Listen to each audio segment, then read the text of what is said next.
You're listening to the Amazing Facts Daily Devotional. Today's topic, ships of the desert. Most people know that camels are very well adapted to sandy desert life. Their soft feet spread out so they won't sink into the sand. To protect their eyes from sand, they have 2 thick rows of eyelashes. They can see through a thin third eyelid during a sandstorm. Camels can close their nostrils against blowing sand and have extra hair inside their ears to keep sand out.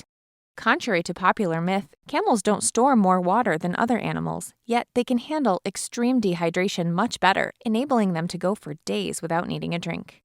Camels have been known to safely lose body water equivalent to 40% of their weight, a loss that would be lethal to any other animal.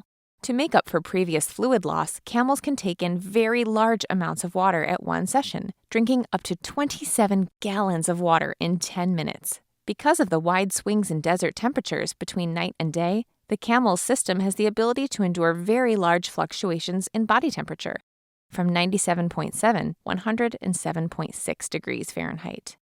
Before the Civil War, efforts were made to use camels for crossing U.S. deserts, but the experiment failed. Their soft, padded feet were unsuitable for much of the rocky southwestern terrain. They frightened horses and were detested by their handlers, who were accustomed to more docile mules. In contrast, at about the same time, camels were introduced to Australia, where they flourished.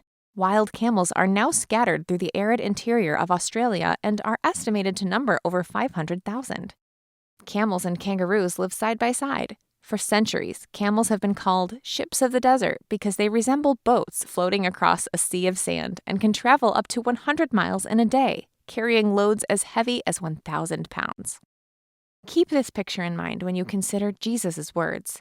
It is easier for a camel to go through the eye of a needle than for a rich man to enter the kingdom of God. Mark chapter 10, verse 25.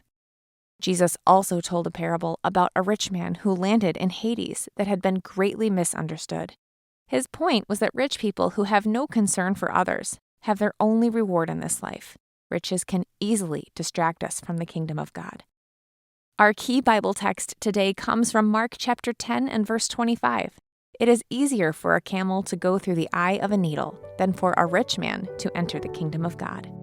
Thank you for listening to the Amazing Facts Daily Devotional.